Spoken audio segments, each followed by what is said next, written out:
The big game is fast approaching, but wait, you still haven't got your tickets. You've spent hours searching, but you're still confused about ticket prices. Time to stop searching. Visit ticketcompare.com. We compare ticket prices for all the popular leagues and tournaments for you. We work only with the most trustworthy sites, so you can have peace of mind when buying your tickets. Compare prices, buy tickets, get to the game.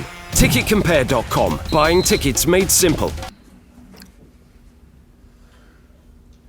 Afternoon, Chris. Good afternoon. We'll get straight to the big talking point from the weekend's fixtures and obviously your trip to Old Trafford. The incident with Lukaku and Gaetang Bong.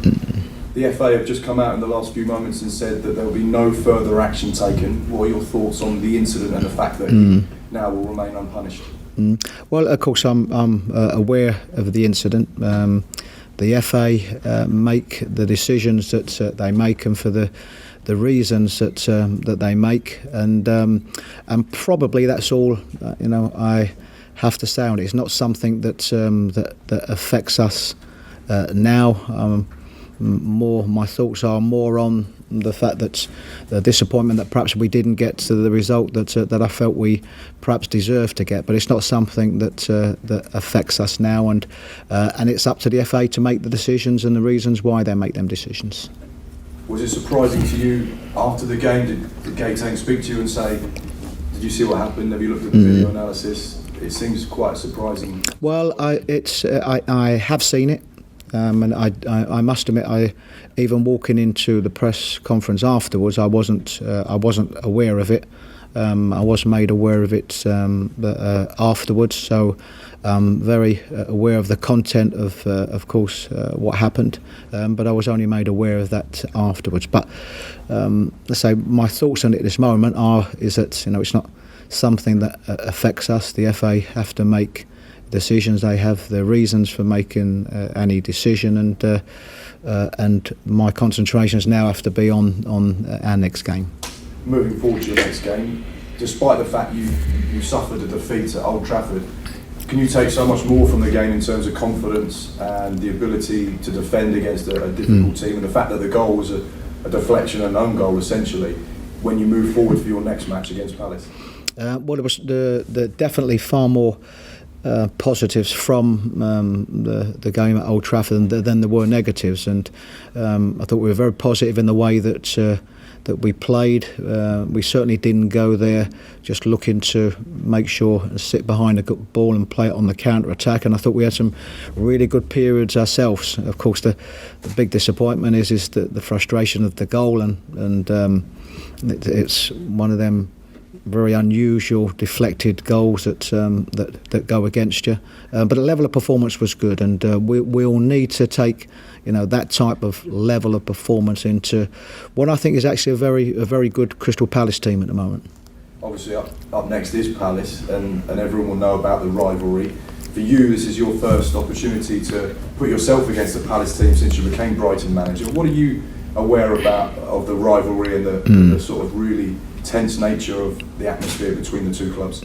Well, I've certainly been probably made more aware of the rivalry in my time here than perhaps before. I'm know Crystal Palace as a club very well. I know Brighton as a club very well, and as a player played against both clubs. But of course, it's only when you are here.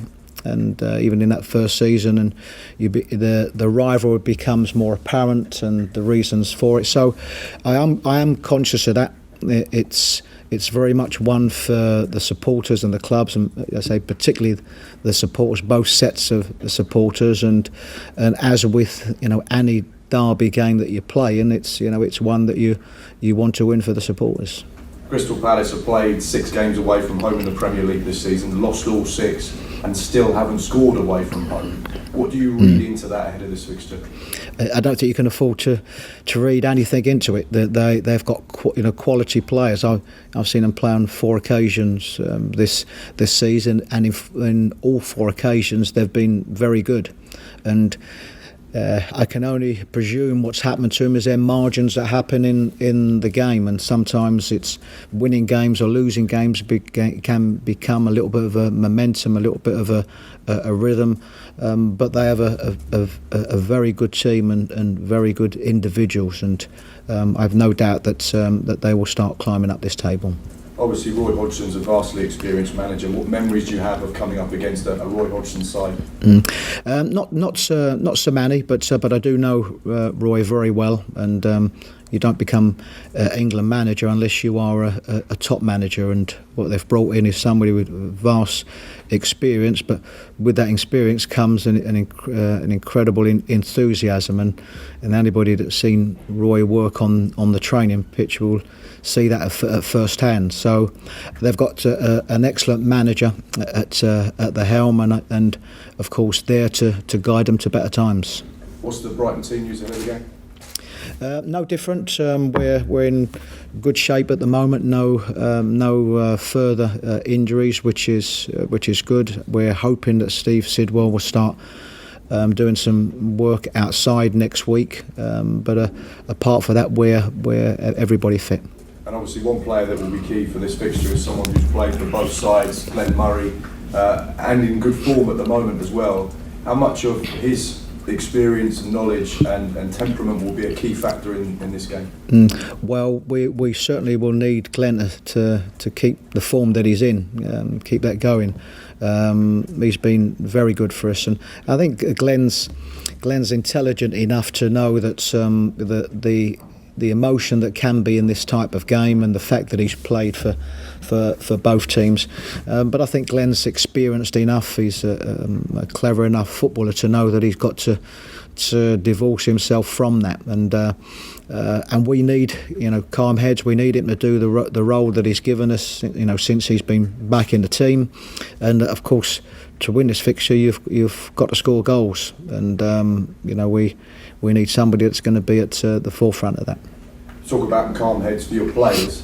What about the fans? Because this is a fixture that really is for them, and the atmosphere at the Amex for this particular game could be key. I'd have to say that the atmosphere at the Amex has got better and better in my time here. And of course, what they all enthused by, of course, is doing that in the Premier League, which has, if anything, made it a more vocal stadium. It becomes natural that when you're playing against your rivals, that goes up another notch. But generally, that goes up another notch if they like what they're seeing, or we're in a favourable position. So. We can't expect as always, you can't expect a group of supporters to be vocal and loud if they don't like what they're seeing from the team, and we've got to make sure that is the case.